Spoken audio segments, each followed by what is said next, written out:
What are some of the creepiest mental conditions you have ever encountered?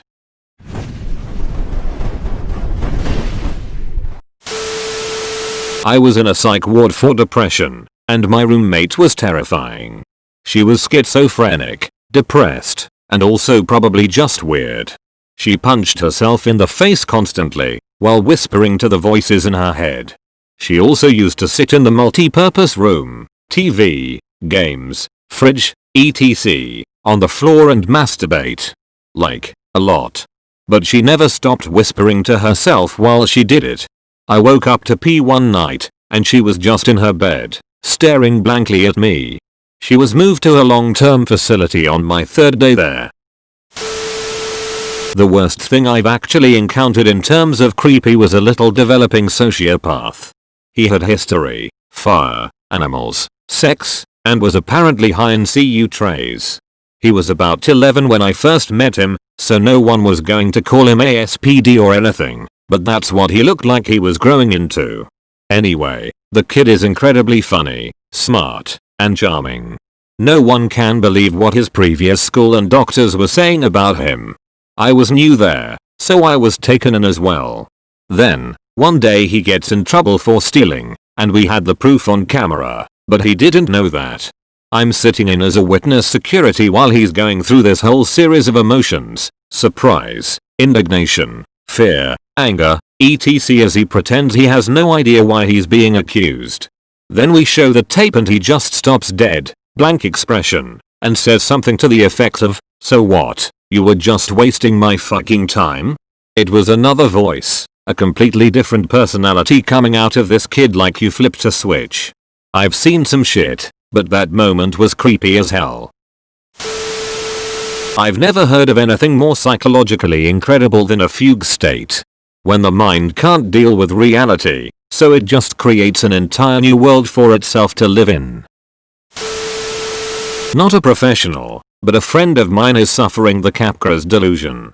We moved apart several years ago and hadn't been in touch very well. I knew she had gone through some stressful times. I had a couple of phone calls with her where she was worried that her computer had been hacked, but she seemed reasonable. Then one day she called me and told me that her husband had been replaced with an imposter. She wanted me to fly to visit her so I could see him with my own eyes and confirm for her that it wasn't really him. Talking to her is simultaneously fascinating, unnerving, and heartbreaking. The worst part is, while she is clearly not correct in her beliefs, she is quite consistent in them and they are utterly real in her mind. Imagine how fucking terrified you would be all the time if you were certain that the most important person in your life was a stranger with mysterious nefarious motivations. Imagine going to bed every night next to someone you thought was out to get you. Imagine spending all day desperately trying to find your husband because he must be out there somewhere, right? A lot of people know about phantom limb syndrome, in which someone continues to feel as if their limb is still there after it has been amputated, often in great pain. Another interesting one that not many people know about and is almost kind of an opposite is body integrity identity disorder, which is when a person has extremely strong feelings that one or more of their limbs does not belong to them, despite being functional, and often they really want to amputate. From their descriptions, it seems that it is actually very psychologically painful, sometimes to the point that they will self-amputate because no doctor is willing to amputate a healthy limb. Reactive attachment disorder. I worked at a group home for kids with this disorder and it was creepy before I fully understood it. Children who have suffered severe abuse and neglect early in life often have their ability to form healthy attachments to caregivers, or anyone, destroyed. Some of them would cling to me, call me mommy, and beg to come home with me 30 seconds after I met them. Others would refuse to talk to anyone, hurt themselves and others, set fires and act out any chance they could. Sometimes they would improve enough to be sent to foster homes only to have their behavior come back worse once they were placed in an unstructured family setting. It's extremely tragic because there is basically no hope of a cure and they will have the disorder the rest of their lives. I guess, that. I've grown out of the violence and bullying but I still do not really have relationships with people outside of work, sex, etc. It's scary to look back on it now because I could have wound up in adult prison, but I used to lay awake at night and daydream about how I could manipulate the staff at my group home into killing each other. They were like Iago level schemes. I figured out who was screwing who already didn't like each other, etc. I was even worse in foster homes. I bullied other kids for money and stuff, ran away constantly, stole everything I could get away with. I stabbed an adult in the leg when I was 10 because he called me a shithead, which was admittedly accurate. I tried to have sex with all of my foster moms and pretty much every other adult woman in my life. I live with a longtime friend who I am convinced has developed disorganized schizophrenia over the past 3 years. It's not as crazy or mind-blowing as some of the other ones on this thread, but it is truly fucking up his life and making it exponentially harder for me to tolerate him on a daily basis. More bizarre than anything. In the past couple of months, especially, he has exhibited extremely antisocial and disorganized behavior. Everything from inappropriate emotional reactions to regular life events, to an inability to form complete sentences or thoughts in a conversation, to just plain old fucking around with people by not making any sense, sometimes on purpose and sometimes unknowingly. He used to be an extremely personable guy, who could approach anyone and make friends. Now he literally can't hold a conversation, but still wants to be really approachable and personable, but doesn't realize that he actually creeps people out so much that they will passionately avoid talking to him again. The most frustrating thing that he does is basically attaches to me whenever I'm at home. He will stand at my bedroom door and watch me do my homework, fold my laundry, clean my room, work on my computer, build Legos, etc. And he will always be in the same room as I am unless I have shut my bedroom door.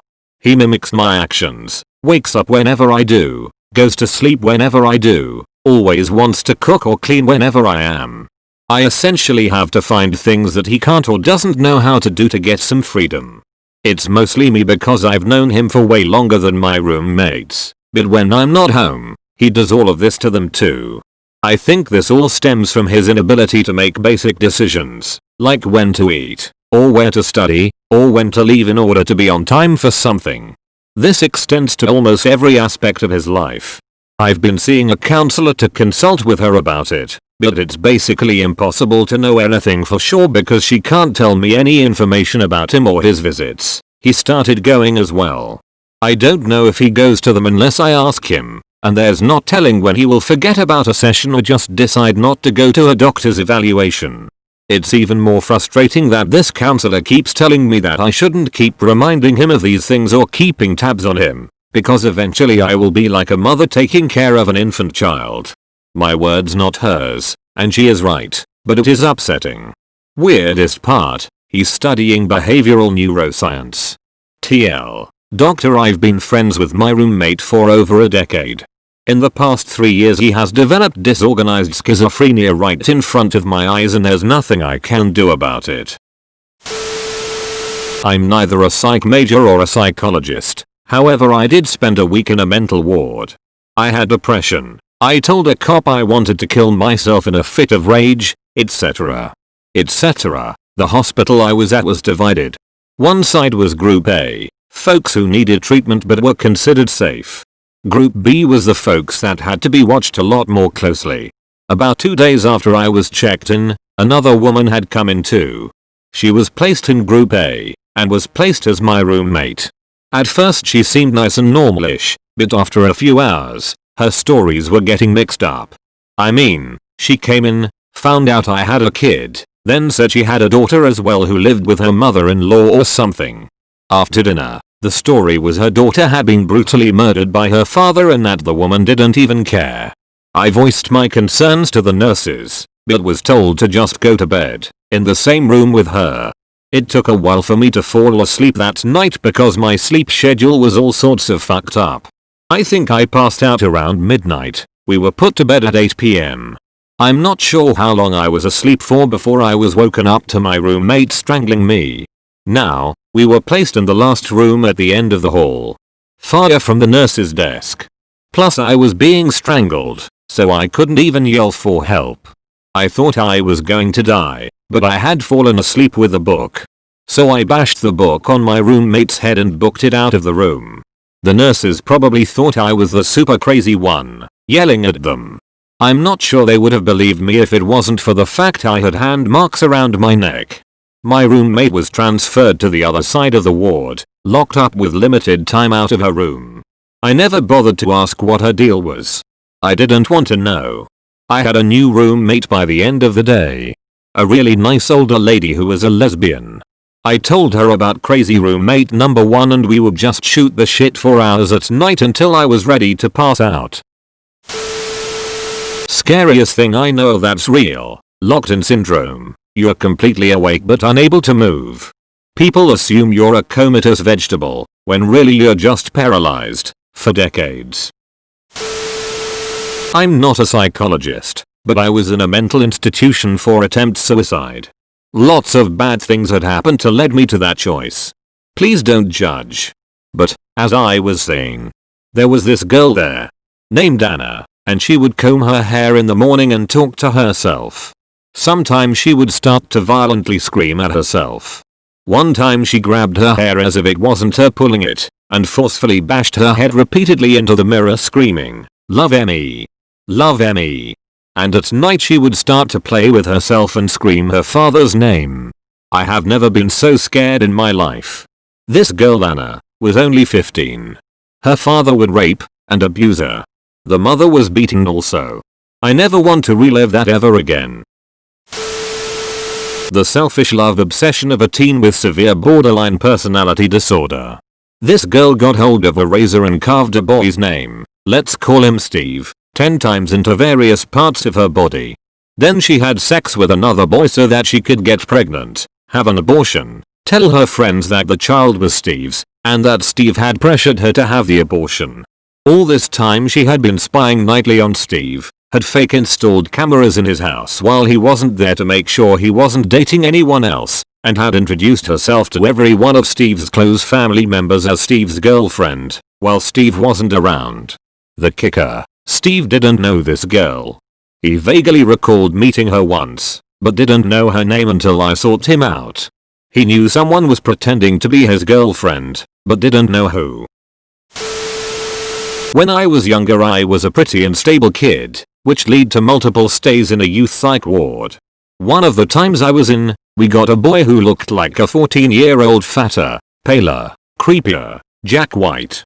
So we find out that he threatened to kill and eat his school principal, which even to a bunch of suicidal teens, was psycho as fuck. I slightly felt bad for him, because obviously he was messed up in the head, way more than us at least. But he would say all of these awkward things trying to be funny that ended up sounding like serial killer quotes, like "Do you ever wonder what it feels like to be dead?" Eat someone, which especially to the girls, was freaky as fuck. So after my roommate gets out, I hear Hannibal Lecter is moving into my room. It's weird, but I just brush it off. I was 250 pounds 5-10 and he was just him. So a few nights go by, nothing weird. And every once in a while when he made a fucked up joke they would pull him aside and tell him to chill out. But one day, I don't see him and one of the doctors calls me in. They tell me he is in his own room in solitary now. They pull out his notebooks and it is filled of his drawings of me while I sleep. Fantasy drawings of him fucking me, killing me, eating me, and pages of ramblings on how he would fuck me or how I would taste. It is literally the entire notebook front to back filled with these drawings and writings. I am so petrified that I don't talk or leave my room for days. He apparently got sent to a long-term center far away. But I ended up staying even longer since they thought I would kill myself over that. But that's the story. Never saw or heard from him again. Still think about it all the time. It's hard to sleep around other people anymore. I worked as a case manager in a psych ward, and was sworn into Superior Court 3, which dealt with kids being removed from the home along with various other juvenile cases. The worst I got from my boss in the court was a 15-year psych case. Boy was removed from the home of his single mom and 2 little sisters. He had obvious control issues, almost seemed mentally retarded.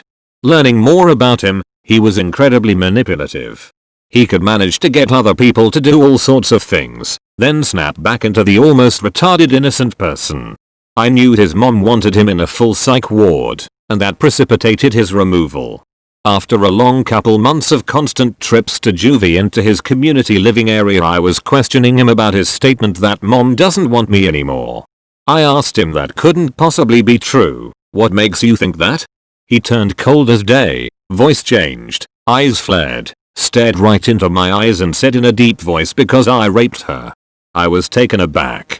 After consulting the court and having the whole family go to a new psychiatrist and more educated therapists, it came out that not only was this true, but he had raped his 2 little sisters in the past multiple times. His mom only once before the cops were called and he was removed, although at the time we didn't know that was why he was removed.